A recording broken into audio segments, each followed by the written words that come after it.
Every I have to wait. Every iPhone chip, every NVIDIA AI accelerator, every leap in modern computing, all built by a single company you've probably never thought about.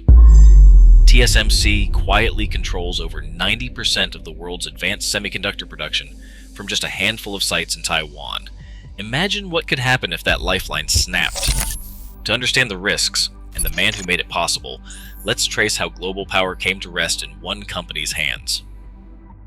TSMC's grip on the world's technology is almost absolute. Over 90% of the planet's most advanced chips, those that power the latest iPhones, AI supercomputers, and cloud data centers, come from this single company. In total, TSMC commands 68% of the global foundry market, outpacing every competitor by a staggering margin. Samsung, the next closest rival, holds just 8%. Intel, once the king of microchips, barely registers at 1%. These are not the numbers of a competitive industry. They are the numbers of a monopoly hiding in plain sight. The company's market value now stands at $1.7 trillion, making it the sixth most valuable company on Earth. That's more than the GDP of most countries. And it all flows through a handful of factories on an island smaller than West Virginia. In the last quarter alone, TSMC reported $33.7 billion in revenue and a net profit of $16 billion, with gross margins topping 62%. The company now employs over 77,000 people and is planning to spend as much as $56 billion in capital expenditures this year, more than the annual budgets of some governments. Every leap in artificial intelligence, every smartphone launch, every new cloud service, almost all depend on TSMC's advanced nodes. The company's 3nm and 5nm chips account for over 3/4 of its wafer revenue, driven by insatiable demand from Apple, NVIDIA, and other tech giants. The scale is so lopsided, so concentrated, that the world's digital future now depends on the continued operation of a few square miles of Taiwanese soil. In 1987, on the edge of Taiwan's Hsinchu Science Park, a 56-year-old engineer named Morris Chang started a company that would quietly redraw the map of global technology. Chang's journey began far from Taiwan. Born in mainland China in 1931, he fled civil war as a teenager and landed in the United States, where he earned engineering degrees from MIT and Stanford. After 25 years at Texas Instruments, rising to senior vice president but never CEO, Chang seemed destined for a comfortable retirement. Instead, he accepted an invitation from Taiwan's government to lead the Industrial Technology Research Institute. The island was in the middle of its own economic transformation, shifting from cheap manufacturing to high-tech ambition. Chang saw an opening no one else did. At the time, semiconductor companies designed and built their own chips, locking out newcomers and tying up huge amounts of capital. Chang proposed a radical alternative, a company that would manufacture chips for anyone without designing its own or competing with its customers.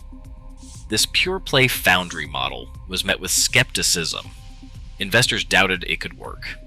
Philips, the Dutch electronics giant, only agreed to join after the Taiwanese government backed Chang's vision with $180 million in seed money.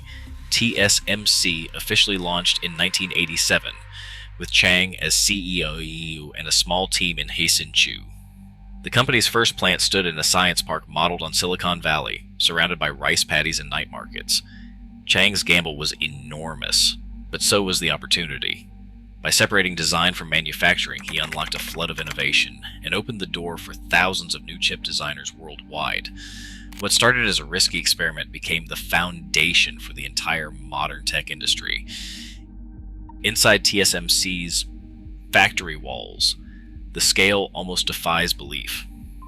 3 clusters, Hsinchu, Tainan, and Taichung, anchor Taiwan's science parks, each one packed with buildings that look more like high-security vaults than ordinary manufacturing sites. These aren't just factories, they're the most advanced production environments ever constructed. The cost to build a single advanced fabrication plant now runs between $15 and $20 billion. TSMC's annual capital spending regularly tops $30 billion, a figure that outpaces the GDP of entire countries. Every detail inside these fabs is engineered for perfection. The air in a TSMC clean room is up to 1,000 times cleaner than what you'd find in a hospital operating room. Even a single speck of dust could ruin a batch of chips worth millions. To keep contamination at bay, workers wear full-body suits and pass through multiple layers of air showers and filtration systems. The choreography inside is relentless, with automated robots moving silicon wafers from one process to the next, never letting human hands touch the most delicate steps. Over 77,000 employees keep these sites running around the clock. Most are engineers, many recruited straight from Taiwan's top universities, trained to monitor thousands of variables in real time.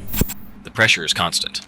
A single production hiccup can ripple through the global supply chain, halting smartphone launches or delaying shipments of AI processors.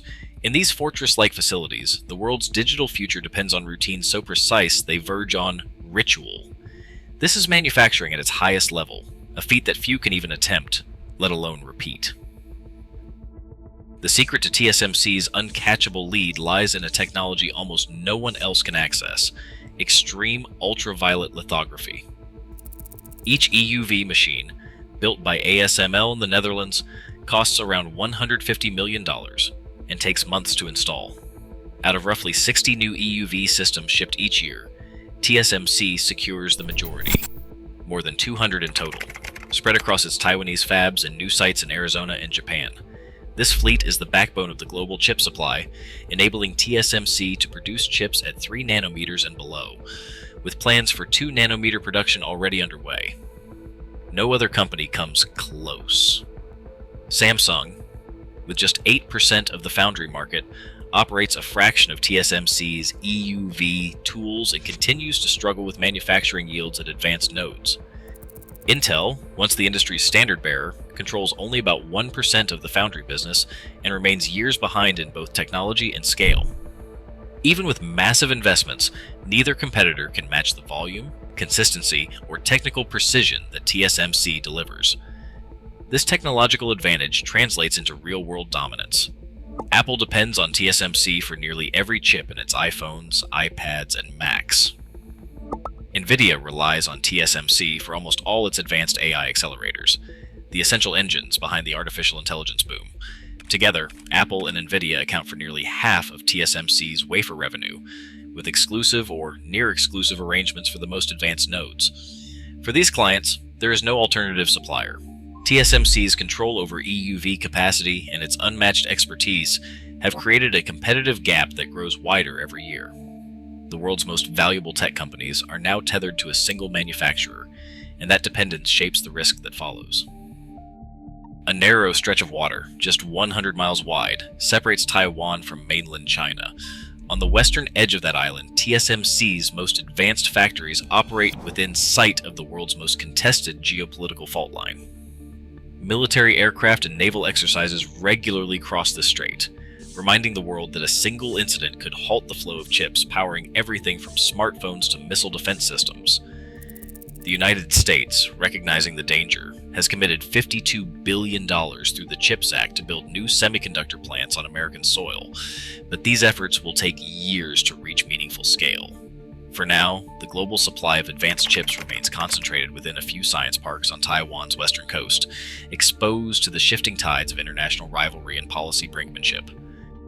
Global efforts to diversify chip manufacturing are racing against the clock. TSMC's Arizona plant will begin producing 4 nanometer chips in 2025, but won't reach 3 nanometer production until 2027, years behind Taiwan's output. In Japan and Germany, new fabs will offer only 28 and 16 nanometer chips by 2027, far from the leading edge. No overseas site is expected to match Taiwan's 3 nanometer capacity before 2035. As one TSMC vice president admitted, moving our entire advanced production out of Taiwan would be extremely difficult. The world once depended on Alta Vista for internet search, until it vanished. If TSMC falters, there is no Google waiting in the wings. The choice is stark. Diversify now, or risk a blackout that would ripple through every corner of modern life. Every digital advance, from AI to smartphones, relies on chips made in just a few factories on Taiwan. As rival powers race to build alternatives, the world's technological future hangs on this fragile foundation. The question now isn't if the world will adapt, but how quickly it must.